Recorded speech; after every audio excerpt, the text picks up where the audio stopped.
Did Lord Debling propose? The question hangs in the air like a secret waiting to explode. Why do you care? Someone replies sharply. But the answer matters more than anyone wants to admit. Because in the world of the Bridgertons, one simple proposal can change everything. A single dance can start a scandal. A single meeting can begin a love story. And sometimes, the person everyone least expects becomes the center of it all. For 3 seasons, one Bridgerton brother has stayed on the edge of the story, watching, laughing, enjoying life without worrying about rules. But that time is over, because this season, the spotlight finally turns to Benedict Bridgerton. And what begins with a mysterious dance at a masked ball will soon turn into a romance filled with secrets, class differences, and impossible choices. A romance that feels like a fairy tale, but one that may not have a fairy tale ending. Section 1.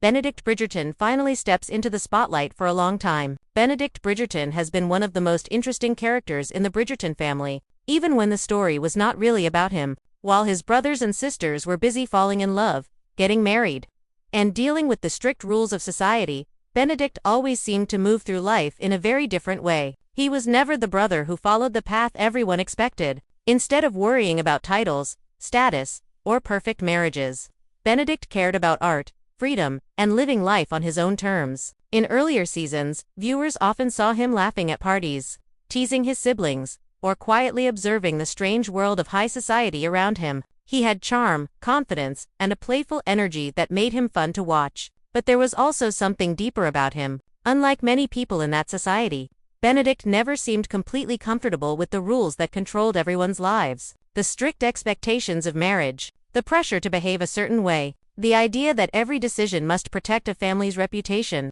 all of that felt like a cage to him. That is why Benedict often felt like the most free-spirited member of the Bridgerton family. He was curious about the world. He was open to new ideas, and he did not seem afraid to explore relationships that did not follow the usual rules of society. In fact, in the previous season, Benedict's romantic life showed just how different he truly was. Instead of chasing a traditional love story, he found himself in a relationship that challenged the usual idea of romance in a period drama. His connection with Lady Tilly Arnold and Paul Suarez introduced a kind of relationship rarely shown in stories like this. It was open, it was complicated, and it showed that Benedict was someone willing to question the rules of love itself. This storyline made him even more interesting to viewers, because while many characters in the show were searching for the one, Benedict seemed to believe that love and desire could exist in many different forms. For him, romance was not about following society's script. It was about discovering what truly felt right. And that is exactly why many fans never expected his story to turn into something that looks like a classic fairy tale. But as the new season begins, something important has changed inside the Bridgerton family. Most of Benedict's siblings have already found their partners.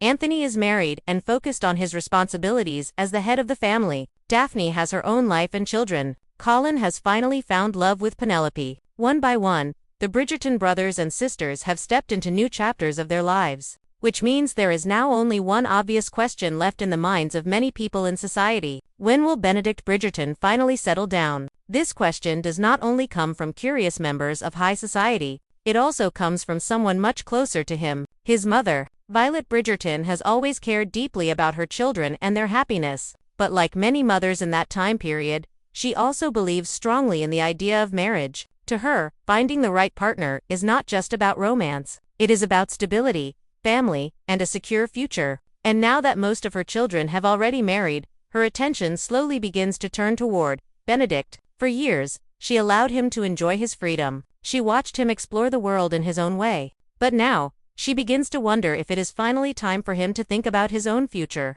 From her point of view, Benedict cannot stay the carefree younger brother forever. Sooner or later, he will have to choose a path.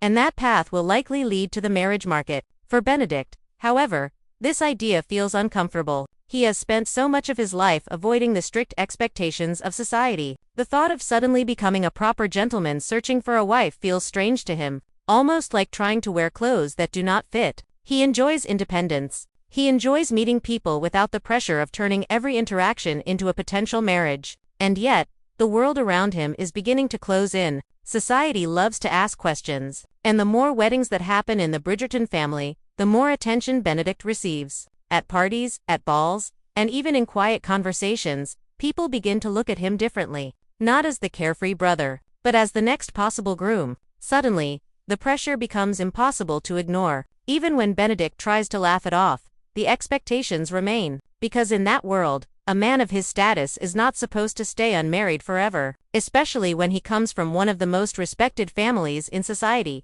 Still, Benedict does what he always does best. He keeps his sense of humor. He avoids serious conversations about marriage, and he continues to enjoy life in his own playful way, at least, for now, because very soon, something will happen that changes everything. A single night, a single dance, and a mysterious woman whose identity remains hidden behind a silver mask. A moment that will turn Benedict's world upside down. And before he even realizes what is happening, the man who once avoided the idea of romantic destiny will suddenly find himself chasing it, not because society demands it, but because his heart refuses to let go of one unforgettable encounter. And that encounter is about to begin at the most magical event of the season, a grand masquerade ball where secrets hide behind masks, and where a love story will quietly begin.